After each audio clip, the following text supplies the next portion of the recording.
I upgraded to a fully spec'd out MacBook Pro M3 Max after using a fully spec'd out M1 for several years, and I wanted to talk about whether or not that has been a worthwhile upgrade. A few months ago, I made a few different videos on the comparison between the M3 and the M1, and those videos were really great. So I wanted to come back and share my experiences, having spent over 60 days, almost 70 days actually, with the MacBook Pro M3. Has it brought value to my life that makes it worth the upgrade? So let's talk about how I use the laptop. This is my main machine. This is what I do all of my work on. I have a digital marketing agency where I do web design, email marketing, and social media. I'm also a professional photographer and shoot everything from real estate to sports teams, and so there's a lot that I use this laptop for, not to mention options day trading, which is something that I've been doing a lot of so far this year. So before I jump into my experience, definitely if you're interested in whether it be an M3 or an older model like an M2 or an M1, B&H Photo Video always have deals on Apple laptops. Right now, I found that the M3 is a couple $100 off, and they have the older models available still in stock. So I'll leave some links in the description below so that you can see some good pricing on these expensive laptops. Let's dive into my experiences. So as far as the laptop itself, it doesn't really look any different. There isn't much that you can tell that's different about this laptop than the M1 that I had before, aside from the color. Obviously, the color is the true tale that you did spend all of that money on an M3. That is the color that I chose to go with.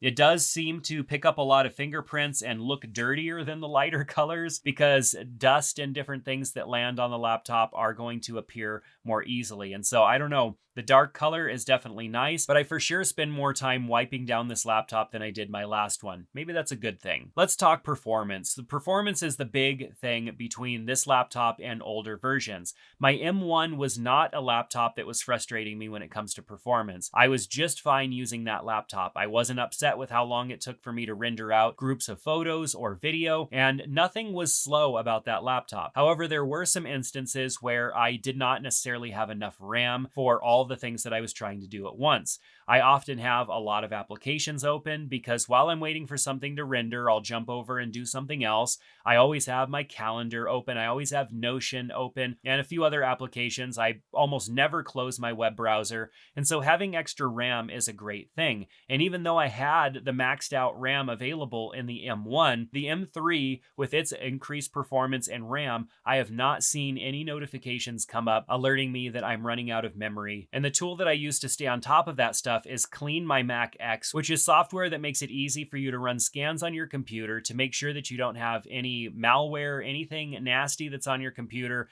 and also makes it easy for you to clean and delete files that you don't use anymore, even uninstall software that you don't use anymore either. It's a fantastic app to have, and it has a nice menu bar dashboard that gives you lots of insights about your computer, such as your battery life, memory available, hard drive space, CPU utilization, Wi-Fi, and other connected devices. So it's a great application to have on your computer. I'll make sure to link to it down in the description below. But I've noticed other improvements. Even though when I did my comparisons between the M1 and the M3, there were some things that didn't seem to make too much sense, like rendering out video and it taking the same amount of time to render on the new M3 as it did the M1. In my experiences spending time video editing, when things have to render within Final Cut Pro or Premiere Pro, and even when I'm using some of the new generative fill AI features in Adobe Photoshop, that process seems to go much faster on the M3 than it did the M1. So I know that the performance increases out of the M3 Max are definitely helping me out, saving me a lot of time and getting things done faster for me. Now, the battery life has also been exactly what I would expect out of a MacBook Pro. Even though we have a lot more performance here and more going on under the hood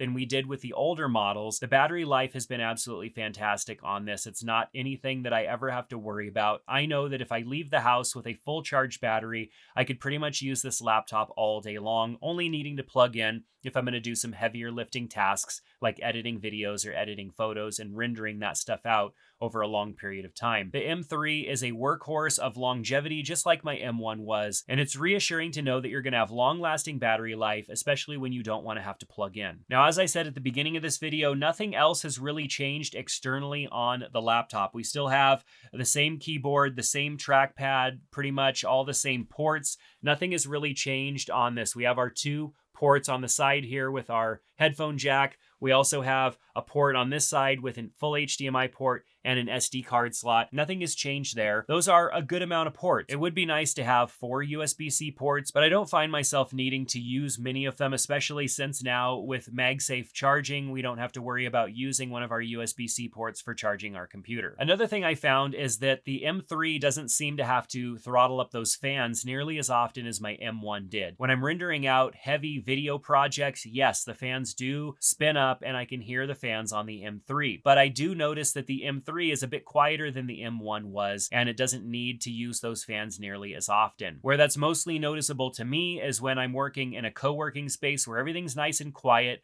and typically my M1 fans would start to spin up a little bit. And if somebody was sitting close to me, they might look over because they hear the fans and are wondering what's going on. Whereas with the M3, I just haven't had that experience yet. So it definitely handles thermals a little bit better, and because of the increased performance, doesn't need to spin up those fans nearly as often. So what's the final verdict? Was it worth me spending all the additional money to get the latest and greatest M3 Max? Well, I do believe for me it was, because I was able to sell my M1 Max and get a decent resale value out of it before it really gets old and starts to deteriorate as far as that resale value. I was able to apply that to the purchase of this laptop, and being that I use my laptop just about every single day professionally, I want to make sure that I have a newer model so that I don't have to worry about issues that might arise with having an older model. Now, I took very good care of my M1 Max, and that laptop probably would live on for as much as another 10 years if I continued to use it. But being that I believe that my time is valuable and I want to get as much accomplished in the smallest amount of time as possible,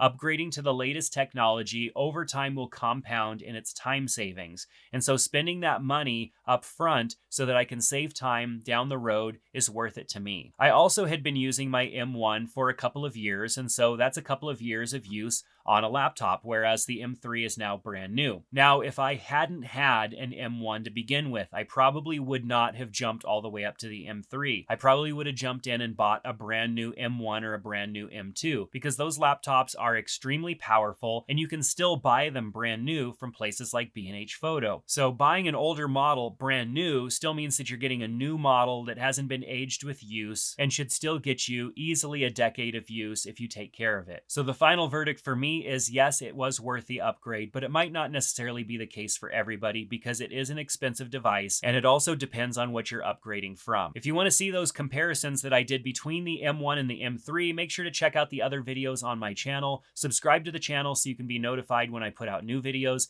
Make sure to check out those links to B&H Photo where you can get great prices on Apple products. If you have any questions about M3 or the Mac in general, ask down in the comment section below. I'll do my best to answer those. We'll see you in the next video.